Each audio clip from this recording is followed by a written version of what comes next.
New India cooperative बँकेला reserve bank of इंडियानं दणका दिलेला आहे। बँकेच्या व्यवहारांवर आता रिझर्व्ह बँकेनं निर्बंध आणलेले आहेत। न्यू इंडिया कोऑपरेटिव्ह बँकेवर अशा प्रकारे आरबीआयनं दणका देत निर्बंध आणलेत। व्यवहारांवर नवीन कर्ज देण्यावर आणि ठेवींवर बंदी घातली आहे। बँकेची स्थिती जोपर्यंत सुधारत नाही तोपर्यंत हे निर्बंध आता कायम राहणार आहेत आणि बँकेसमोर गुंतवणूकदारांनी सध्या लांबच्या लांब रांगा लावलेल्या आहेत। मोठ्या प्रमाणात बँकेच्या शाखेबाहेर अशा प्रकारे गर्दी दिसते आहे।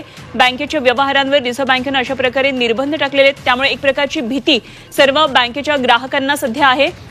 मोठी बातमी आहे, गुंतवणूकदारांच्या लांबच्या लांब रांगा सध्या लागलेल्या दिसतात। एक प्रकारची अशाश्वती त्यांच्यामध्ये सध्या पसरली आहे। न्यू इंडिया कोऑपरेटिव्ह बँकेला आरबीआयनं दणका देत सर्व व्यवहारांवर बंदी घातलेली आहे, सर्व निर्बंध आणलेले आहेत। तर आपले प्रतिनिधी सौरभ पांडे सध्या आपल्या बरोबर आहेत आणि आणखी सविस्तर त्यांच्याकडून तपशील जाणून घेऊया, डिटेल्स घेऊया। सौरभ, न्यू इंडिया कोऑपरेटिव्ह बँकेला अशा प्रकारे आरबीआयनं दणका दिलेला आहे आणि सगळ्या व्यवहारांवर निर्बंध आणलेले आहेत, काय नेमके तपशील आहेत?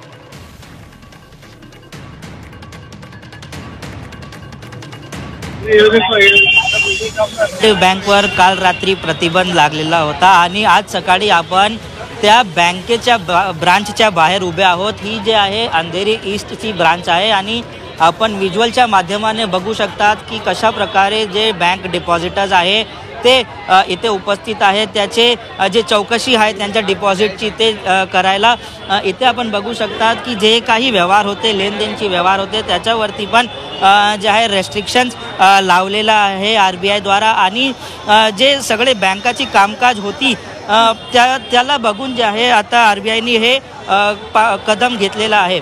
इथे जे डिपॉझिटर्स आहे ते त्यांच्या मनात पण काही प्रश्न जे आहे ते झालेला आहे। आपण बघू शकतात की कसं जे लोक आहे इथे रांगेत उभे आहे सकाळपासून आणि हाच जे दृश्य आहे हे मुंबईच्या जिथेही कुठेही न्यू इंडियाची ब्रांच आहे तिथेही आपण हे व्हिज्युअल्स जे आहे ते बघू शकतात। बँकच्या समोर जे आहे ते आपण बघू शकतात की एक होर्डिंग पण लावलेला आहे, बॅनर पण लावलेला आहे ज्यामध्ये बँकातर्फे जे इन्फॉर्मेशन आहे ते दिले जात आहे आणि अजून काय जे आहे ते परेशानी लोकांना होऊ नये, ते त्रास होऊ नये ह्याची काळजी जी आहे बँक आता घेतात। ताई, काय बोलणार तुम्ही? किती डिपॉझिट?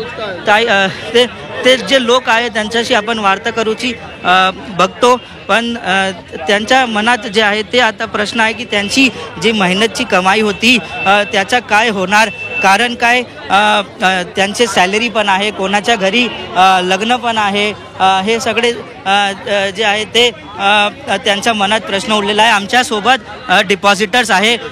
काका, काय बोलणार तुम्ही? किती तुमचे पैसे खात्यात होते आणि आता बँकांनी काय तुम्हाला इन्फॉर्मेशन दिली आहे? अजून तरी काय दिली नाही इन्फॉर्मेशन, तर सांगतात की आता फक्त लॉकरचे पैसे देतात, लॉकर उघडून त्यांचे पैसे देतात, बाकी फिक्सचे वगैरे तर उद्या त्याला कळणार की तुमचं काय व्हायचं आहे काय नाही ते।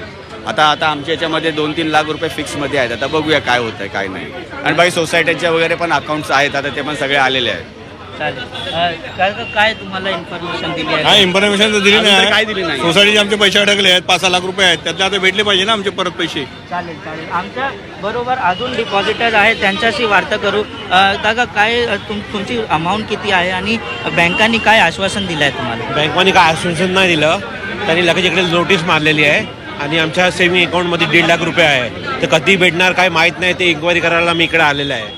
अगदी सौरभ, निश्चितच मोठी चिंता सध्या या बँक ग्राहकांसमोर आहे आणि त्यामुळे एक प्रकारची अशाश्वती त्यांना आहे आणि म्हणून अशा प्रकारे रांगा लावलेल्या आहेत। धन्यवाद सौरभ, दिलेल्या सगळ्या सविस्तर माहितीसाठी।